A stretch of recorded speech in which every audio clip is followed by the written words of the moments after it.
Hello, everybody. Welcome to LettermenRow.com. I am Jeremy Birmingham. This is Talking Stuff, the Ohio State recruiting podcast brought to you by Lettermen Row and our good friends at BYERS Auto. If you're looking for an auto, go to BYERSauto.com. If you're looking for Ohio State recruiting stuff, stay right here as myself, Zack, Carpenter, and Andrew Ellis begin breaking down the biggest stories of the week, including a huge upcoming visit weekend for the Buckeyes as they welcome in Penn State for a Saturday night showdown. So let's get to the show. We're back. I'm back. I'm Berm. That's Andrew. That's Zack. We're here talking stuff about Ohio State football recruiting. Last week, guys, when we finished up the show, we said that we didn't think it'd be long until Avery Henry committed to Ohio State after he was offered, like while we were recording the episode last week. And then 2 days later, about 36 hours, he committed to Ohio State. Andrew, as our resident offensive tackle recruiting expert, what is it that you did you watch Avery Henry's tape and what did you see and what changed your mind between, hey, this kid is an absolute flyer / project to, wait a second, maybe there's something there? Well, I used to play guard when I played midget football in fourth grade. But as far as Avery Henry goes, I mean, I think anybody that, sees the star ranking and everything and the offer sheet, I mean, he's a project type. But when you look at some of those other 3-star guys that Ohio State's gotten over the last few cycles, he's kind of a different body type. He's definitely he looks more like a college ready offensive lineman right now. And part of that's due to his 100-pound weight loss or whatever it's been. But I mean, he's a project type. He's not somebody who's going to play in 2 years. He's somebody who's going to play in maybe 3 to 4 years. But when I saw some of the more recent photos of him, I came away actually fairly impressed, to be honest. And Zack, I mean, for you, I mean, we talk about this all the time about the offensive line and recruiting it. It is a developmental position. There are very few instances in Ohio State history where a player who's an offensive lineman comes in and plays early, let alone plays meaningful minutes early. This year we have Donovan Jackson, obviously, who was a 5-star player and pretty much labeled as a can't miss recruit by most people. You had Michael Jordan, who was a product of just immense need for Ohio State in the class of 2016. Then you have to go all the way back to Orlando Pace to find a guy that played as a freshman and played significantly. So is it unrealistic to think that offensive tackles have to be college ready? Or is it make sense that you're looking for a body type and a athletic profile that you can develop? Yeah, and I think Paris Johnson was the next guy up who we all thought maybe he could be that first-year player and carving out a starting role in his second year. But like you guys said, I mean, offensive line is the position that's the hardest to evaluate at the high school level, and it probably has the biggest miss rate as far as high 4-star guys, 5-star guys who don't wind up panning out potentially in college. And I get it though, why some people might be disappointed in back-to-back seasons that they're bringing in another 3-star developmental guy after missing out on a 5-star. I mean, last year it was J.C. Latham. This year it's Keontae Goodwin. Drink, Andrew. That's the talking stuff drinking game bingo card. But yeah, when you see Avery Henry, he does have that skill set that, yes, and it's going to take 3-4 years to get him on the field. But you see him, he's 6'7", 305 pounds, and you hear that size, and you think, well, he's just going to be a big hoss. And you see him, he's pretty cut up.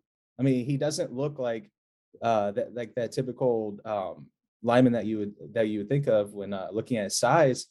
And I if you're gonna take a shot on a kid, I think this is kind of the perfect guy to take a shot on because of the work ethic that he's put in. He lost, like Andrew alluded to, he lost 85 pounds over the course of 2 seasons. And I think, Berm, you're familiar with the story, obviously, too. If you want to take it from here, just 2 years ago, Ohio State told him this is what you need to do, and he did it. Yeah, and that's what they wanted. That's what Ryan Day said a week ago when he was asked about offensive line recruiting and how sometimes you have to take a flyer on a kid. And I understand it, as Zack said, I think it's important for people to have high expectations. You're a fan of Ohio State. You cover Ohio State recruiting. The expectation is that every single player Ohio State signs should be a top 5 or 10 player at their position. It's unfortunately become reality in the last decade because of what Urban Meyer did on the recruiting trail and what Ryan Day has done since. But short-term memory loss is a real problem for people, I think, because think about the disappointment when DeJuan Jones was recruited. Think about people questioning and shaking their heads when Thayer Munford was offered late in the cycle. Just those two are recently in the last couple of years, but there's been other guys that you just look at and you go, okay, well, maybe this isn't what we thought we were going to end up with. But the Buckeyes coaching staff gets paid a butt ton of money to figure out how these guys play in it. And everyone knows that when these kids commit, I ask for comparisons from what the Ohio State folks think this kid's ceiling could be. I want to know, who do you see when you watch this kid? And it's probably going to surprise people when they hear it, but the name that I was told with Avery Henry was Taylor Decker. And I think obviously that's a high-end projection when you're talking about a late first-round pick. But if that's how Ohio State sees his potential, then how do you not be excited for him? I mean, that's a pretty lofty comparison. I mean, I hope they're right about that. Whenever Meyer arrived and kind of taking Taylor Decker away from Notre Dame was maybe one of the biggest moves that he made early on in his tenure. So if that's the case, then I mean, I don't think anybody's going to complain about that. Yeah, and Zach, I mean, no one's saying he is Taylor Decker, of course, let's be clear. But they're thinking, and what they see is that, hey, this kid potentially could, with his athleticism and his size, be that type of player. Yeah, and there's obviously, again, there's disappointment in bringing in another 3-star developmental guy. And he does have that potential. You take a guy who has that sort of the, I guess, low floor, but potentially high ceiling. And I asked Ryan Day today, like, about the high profile 5-star misses. And he had also talked before last week about sort of the dangers. You don't want to take too many of those 3-star developmental guys, especially at offensive line. You don't want to take too many of those guys. And he referenced today Thayer Munford and DeJuan Jones. And that's all well and good. Those guys have turned out to be huge home runs. I mean, massive home runs in size and success. But for every one of those guys, you also have on the offensive line guys like Gavin Cupp or Ryan Jacoby, or it's too early to say what the payoff is on these guys, but Zen Mahalski, Trey LaRue, Jacob James, those guys in the past 2 classes. So for every home run you get, you probably have 2 misses on some of these developmental guys. So I think a little higher than most on Avery Henry, but it's I think the misses on those developmental prospects is probably further outweighing the hits. Yeah. But also, you have to bring in these type of guys for depth and as program builders, don't you? Yeah, I mean, that's the whole thing. We talk about the new age of college football, and if you bring in 3 5-star offensive linemen from around the country, it's different. Obviously, if you have a kid from Ohio, you probably get an extra year of just loyalty out of a guy if he's not playing or if he doesn't pan out. But if you bring in a 5-star offensive lineman from I don't know, Alabama or wherever, Illinois, pick a spot, and they don't work out and they're not playing in their first 2 years because it is a developmental position, that guy's probably not going to stick around for year 4 and 5. So then you have to worry about this other whole thing. And roster management and roster building is important. You have to find ways to balance those 3 and out guys with those 4 and 5 year guys. I want to make it very clear. It is better to have 5 stars at any position. It's better to have 5 stars. I feel like this isn't bold predictions here, Zach. This is okay. We get it. Andrew, why are 3 stars better than 5 stars? Oh, wow.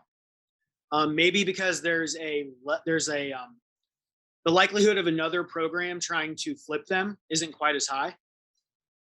See, another bonus point.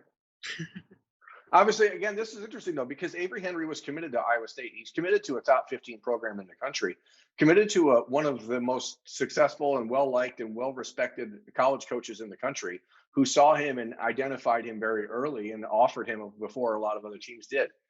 I don't know why Avery Henry at 6'7", 305 pounds only has 7 offers. I don't know why, but again, maybe this is a COVID situation. A year ago, nobody got to see a kid play. The last time anyone saw him, he was 6'6", 400 pounds. So it's like, oh, okay, maybe people do change between their age 16 and age 18. And I think the Buckeyes are just getting away with an opportunity here to pull the rug out from Matt Campbell and win one there. And the important thing, guys, is that they don't have to be done recruiting offensive linemen right now. They have Tegra Shabola, who's a top 40 player now after recent updates and rankings. They have George Fitzpatrick, who's a very athletic offensive tackle. And again, a kid, because he's from Colorado, may not get the love that some of the other kids do in this class. And now you add Avery Henry, and then you still take mighty swings this weekend as the Penn State weekend comes around at your top two probably remaining targets, or the two most likely targets still in Ernest Green and Carson Hinsman, who are both expected to be on campus. And, bottom line, I think that as you look at this big upcoming weekend, and we're going to do a second show later this week on just visitors, so I don't want to dive too much into those because we got other stuff to talk about. But the Buckeyes aren't done at offensive line. And it's not like there was a concession and you say, oh, well, I guess we got to take this 3-star because we can't get anyone else. They're still working. Yes, and that's a point that has to be made here, is that they are still looking for that fourth offensive lineman. And if Ernest Green visits this weekend, I think we'll know a lot better where they're sitting, where Ohio State sits in that recruitment, obviously. And with Avery Henry, I lost my place there. Just talking about bringing in those guys. Yeah, Avery Henry, that's what I was going to say. It's just you take him now because you don't want to risk that if you do wind up losing out on both Green and Hinsman, that it's mid-December and they're 2-3 days away from signing day or whatever the case may be, and you have to offer him late, and then you're not going to get him at that point. I think that kind of saw a similar situation with Terrence Rankle last year. Obviously different stories, and I think they'd already had Zed Mahalski in the class, but you don't want to wait too long to take a guy like Avery Henry before it's too late. Yeah, and Andrew, as you look at it, I mean, we've talked for months about the goal for Ohio State in this class 4 months ago was to take 3 offensive linemen. That has drawn a lot of consternation from folks on the interwebs because no one understands why that would be the number. And I don't necessarily agree that should be the number. I know you don't either. There's no way, and I want to put this out here, if both Carson Hinsman and Ernest Green want in the class for the Buckeyes, they will take 5 offensive linemen in this class. And I know that's what you want them to do, right? Yeah, I mean, there's a handful of guys that they can't say no to at several different positions. And Ernest Green and Carson Hinsman are 2 of those on the offensive line. And I don't know, I just think some of the people that see this commitment, they think you've got a couple of big name guys that are still coming into town for their visits, and they just kind of look at the timing of it all. And maybe they feel like, does this mean Ohio State doesn't feel like they're in a good spot for these other guys? And yeah. I don't necessarily think that's the case. I think it kind of goes back to what Zack said about, not being able to wait around until mid-December because then it's too late. And, they set a goal for the kid. He met the goal. And, here he is. Now he's in the class. So, yeah, and we can go down the rabbit hole with offensive line recruiting. There obviously is still the conversation about Keontae Goodwin and him telling people that he plans or wants to make an official visit when Ohio State plays Michigan State. I don't know. I mean, I have to see it to believe it. Yeah, I mean, it's one of those things where I've said my piece on the Keontae Goodwin thing. I just don't think it's going to work out for him and the Buckeyes. Maybe desperation for Ohio State to have a tackle like that on the roster, knowing that Thayer Munford and Nick Petit-Frere are going to be gone after this year, knowing that Paris Johnson and DeJuan Jones. I mean, DeJuan Jones could leave after this year if he wanted to. And he's playing as good as anybody in the country. So it may put the Buckeyes in a position where some pride swallowing happens, maybe that they weren't anticipating. But that's why if Keontae Goodwin wants to visit and he's the one initiating it, I think you just have to let him and let the chips fall where they may, right? Andrew? Yeah.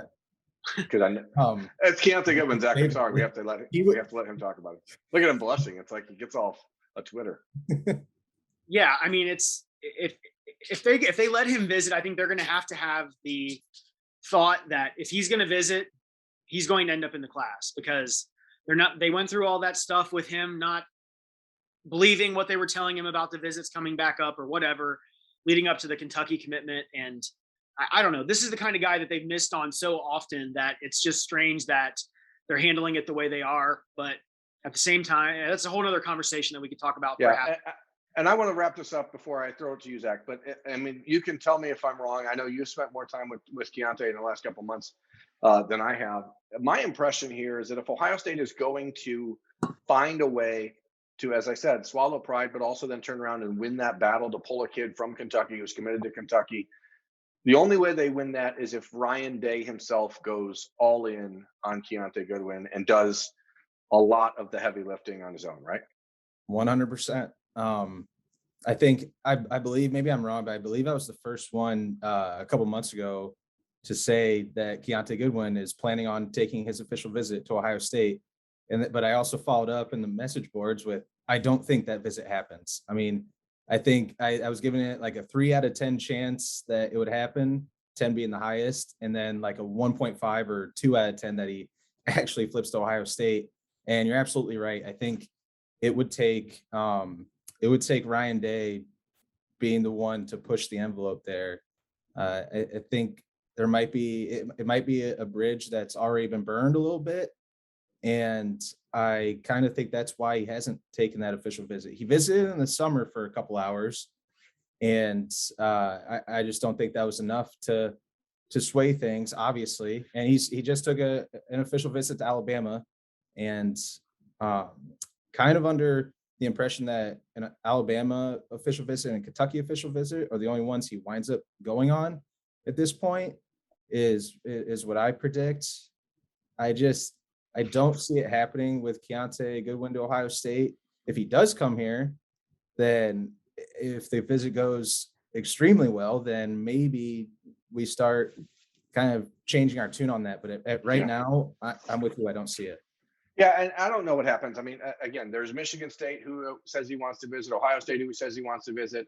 We've heard the rumors, like if Mel Tucker ends up taking the job at LSU, for example, watch LSU become a spot he goes and visit. He's got a really good relationship with Tucker and that staff. And so you just don't know. But bottom line is, and this will wrap the offensive line recruiting stuff, the Buckeyes know what they're doing. And they, at this point, are comfortable with the 3 they have. And they're going to swing for the fences with Hinsman and Green and see what happens. I'm a believer that they are in the best position to land Carson Hinsman right now.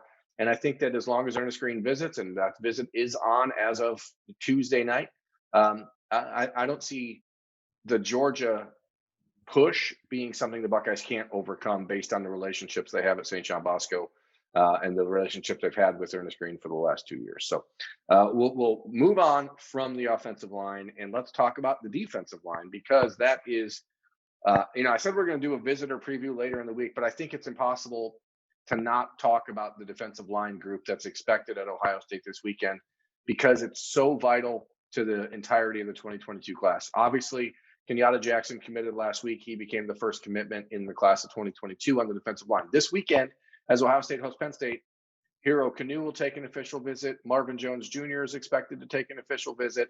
Caden Curry is expected to be back in town. Christian Miller is expected to be back in town. As you start to look at this upcoming weekend, it seems like that has the one spot where the class can really go from where it is now to next level. Anybody, dive in. Yeah, I mean, I think Amari Abor, right, Abor's visiting also, right. So it's an absolutely loaded list. As far as Marvin Jones and Shamar Stewart, 2 guys that I'm going to have to see it to believe it, as far as whether or not they get on campus. With defensive line recruiting, obviously, yes, Kenyatta Jackson, you have Caden Curry and Hero Kanu, who I both believe Ohio State is still in strong position for. So hypothetically, if we're looking at it, it's if you get those 3 guys and then you have a spot for 4th, potentially 5th defensive lineman, I kind of feel like, at least as we stand here today, obviously this coming weekend with the visitors that you just mentioned, it's a big weekend for potential momentum swing. But when I look at the defensive line guys, like their main targets, I don't feel great about Anai White. Don't feel great about Chris McClellan. Amari Abor, I'm kind of indifferent on at this point. I think this weekend could be very telling. Christian Miller, when you look at it though, it feels like the top 2 targets outside of Curry and Kanu that you feel any type of a bunch of optimism for would be Christian Miller and Amari Abor. And I'm not sure if they're in great position on either of those guys. Christian Miller is one of those Georgia versus Ohio State, but I still get a pretty good feeling that he's going to wind up in Georgia's class. I don't know what you think, Andrew, what you've been hearing, but I feel like outside those three guys I was mentioning, those it's kind of the numbers shrinking a little bit. Yeah, no, I agree with Kristen Miller. I think Georgia's loading up on the defensive line already, and that's understandable given how their defense has played this year. So I think there's like a chance Ohio State can do something there with Miller, but my guess would still be Georgia there. We talk a lot about Ohio State versus Georgia, Ohio State versus Alabama versus Clemson with these recruits all the time. And with this defensive line situation, like Texas A&M is really the other program that you have to watch because Amari Abor, Eni White, Shamar Stewart, those guys, like Ohio State and Texas A&M are all in the top 2 or top 3 for all of those guys. So getting Abor back on campus is a big deal. He's kind of been all over the place a little bit just from what I've seen. But yeah, this is just a massive week for the defensive line recruiting class. Let me ask you guys this, and this is what we're here for, to talk stuff, brought to you by BYERS Auto. Is it a big risk for Larry Johnson on a game weekend? Number one, it's a huge game, so the Buckeyes we've talked about this before, and their lack of desire to host official visits on big game weekends because of the time restrictions. But do you think that it is worth bringing in official visitors like Marvin Jones and Shamar Stewart potentially, who are, I think we can all be fair and objective and say the Buckeyes are probably on the periphery in both of those recruitments. Like, it doesn't seem like either one of those kids is really into being in the Buckeyes class, right? We all agree? Yeah. So is it a risk to spend any time this weekend on those kids when you have Caden Curry, Hero Canoe, Amari Abor all making a visit, and Christian Miller all visiting? Like, shouldn't those kids, the ones that you've been in on longer and harder and perhaps more in depth, shouldn't the focus just be there? Not as long as you're honest with them about where you stand with each of them. I see what you're saying, where it could hypothetically be a risk because you're bringing in 5 guys and it's like they're all like staring at each other like a standoff or something like that. I think Larry Johnson has the recruiting chops, and he has the experience to make it so it won't be a problem. I don't see it as a risk as long as you're honest with those guys, and as long as your key targets, the ones you've been in on the most, you have the best relationships with, guys you're highest on, as long as they know that they're being prioritized the most. I don't know what you think, Andrew. I guess it could be a risk, but I don't necessarily see it as that. Yeah, I don't view it as a risk. Mark Pantoni and obviously the coaching staff, they know who their guys are. They know how to kind of allocate their time. But at the same time, you have to shoot your shot with some of these guys because we've already seen a couple of huge coaching changes that have already happened or that are going to be happening here after the season with a guy like Ed Orgeron. So, with all the stuff that's kind of unknown as far as just what's going to happen elsewhere, you got to at least try with some of these guys like Marvin Jones Jr. and Shamar Stewart, both of which I don't foresee Columbus as that much of a realistic option for either of them. But, why not give it your best try? Now, on the flip side, because this is the way my brain works, maybe it is the fact that they're coming in for an official visit on a weekend where they know they can't get that much time. Isn't that more indication that these kids are not real targets? I think so.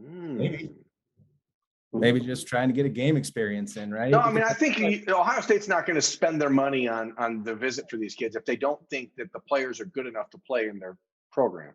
Well, sure.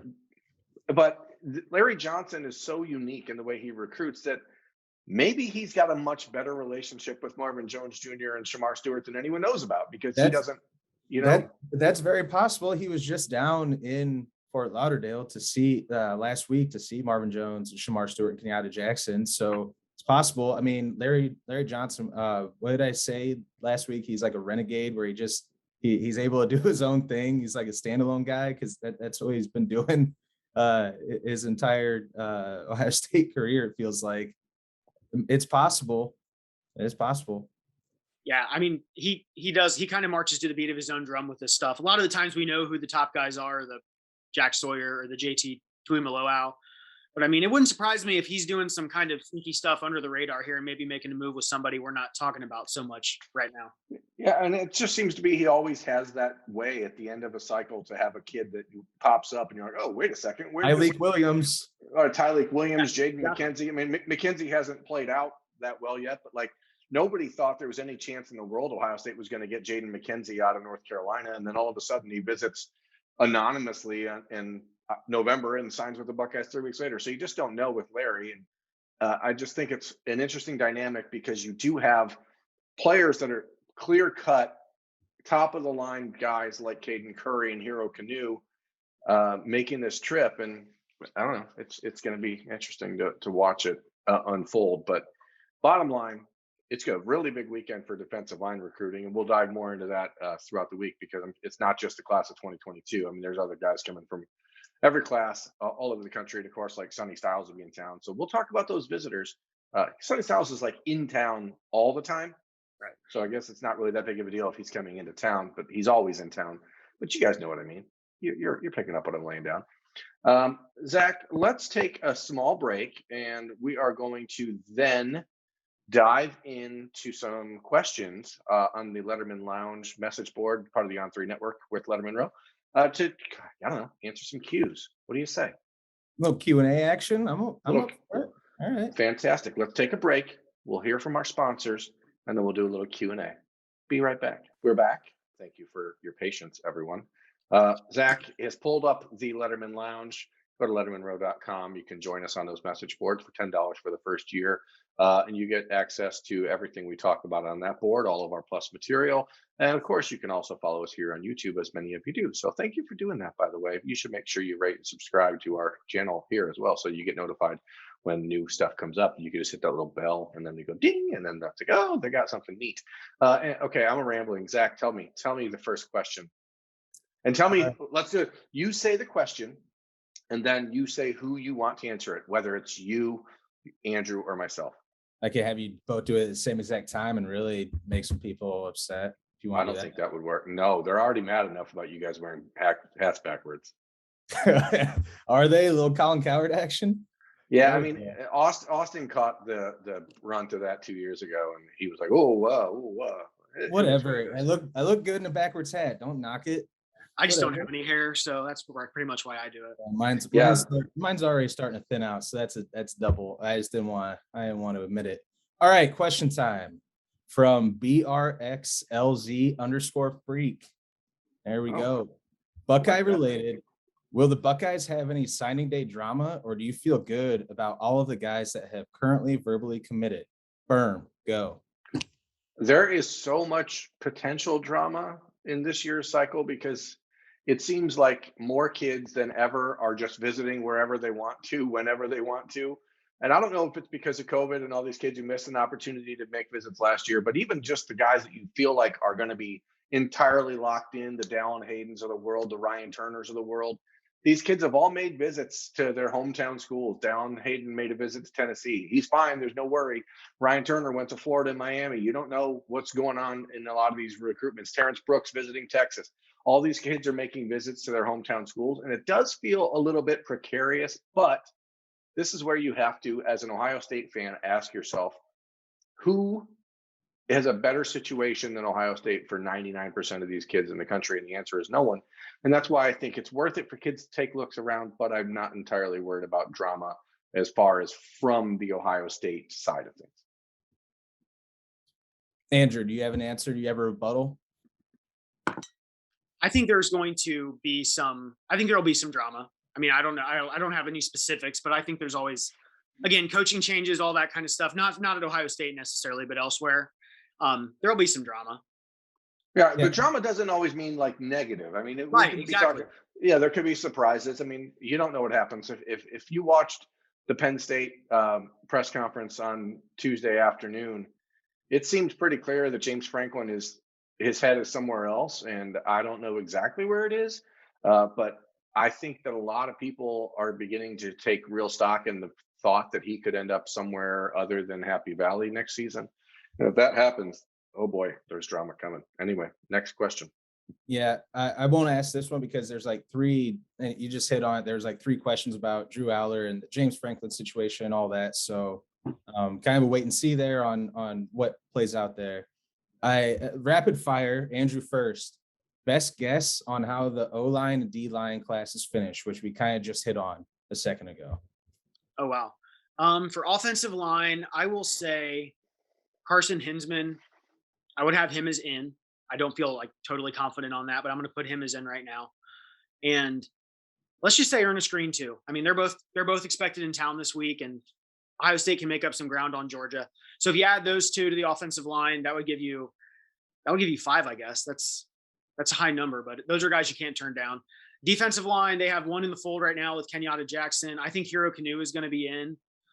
Getting him back is huge. I will say Omari Abor. I'm not overly confident on that, but just because he's been all over the place. And then Caden Curry as well. So that would be my response. I'm going to stick with the same two on the offensive line. I just feel like the long-term relationship with Ernest Green and the relationship again with Jason Negro out at St. John Bosco is good enough to overcome the push from Georgia. I know he has family in Georgia. I know that it's the SEC. I get all that. But I think if you look at this Ohio State offensive line, and right now we're thinking there's a chance that the Buckeyes could have 3 offensive tackles selected in the first round next year, which, I mean, that's kind of crazy, but I think it's actually a real possibility because I'm starting to really believe DeJuan Jones could take off to the NFL based on the way this season's gone. And I think that's going to be really appealing to kids who are maybe not connecting with Greg Studwara as personally as they'd want to, but the proof is in the pudding when it comes to the offensive line development at Ohio State right now. And on the defensive line, I think Caden Curry is in. I think he's the most important recruit in the entire class remaining for Ohio State. I think Hero Kanu is going to end up in the class. And I just can't shake this feeling that Christian Miller is going to end up at Ohio State. And I fully understand I could be wrong, but I think he's going to be in. And Omari Abor, let me check that Magic 8 Ball. Check back next week is what it says, because it's all about the relationship there. And Larry Johnson and him have a good relationship, but both his mom and his dad are coming to Columbus with him for the weekend. And I think it's just about figuring out, hey, is this where you could spend your next 3 or 4 years? I think I love the fact that it's only like an hour and a half flight, 2 hours from Dallas to Columbus. I think that's a big plus for the Buckeyes when it comes to overcoming that thing of like, oh, you could go to Texas A&M or LSU, but Ohio State's not as far away as it seems. Yeah, check back next week. That must be one of those newer Magic 8 Balls. I don't remember those being on the original Magic 8 Balls. Maybe there are a couple that don't count on it. Wow, you really went there. You really called out my Magic 8 Ball knowledge. So that last question was from Dundee Buckeye. Dundee Buckeye. Up the road, 17 miles from my home. This next one is also from Dundee Buckeye, and I'm going to combine it with another one. Who is the most underappreciated commit by the public in the 22 class? And from Bucks 15, what current commitment you feel wins the Denzel Burke Award, and that they make a big impact early that no one really saw coming? And I picked these questions because these are the ones these are two that I thought were pretty interesting, because my feeling on the Denzel Burke Award and underappreciated would be Kyan Gray's receiver from Arizona. Maybe it's just because he was so lowly rated when he started, and then the injury tacked on top of it. The receiver class have been so stacked.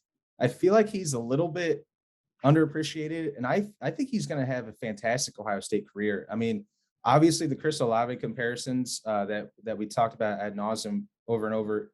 When we saw him at the opening berm, to me, he strikes me as this guy who he's not like a 4.3 burner, but he's just so smooth, so technically sound, so smart, knows how to get open. He just runs his routes so meticulously, and he has those soft hands.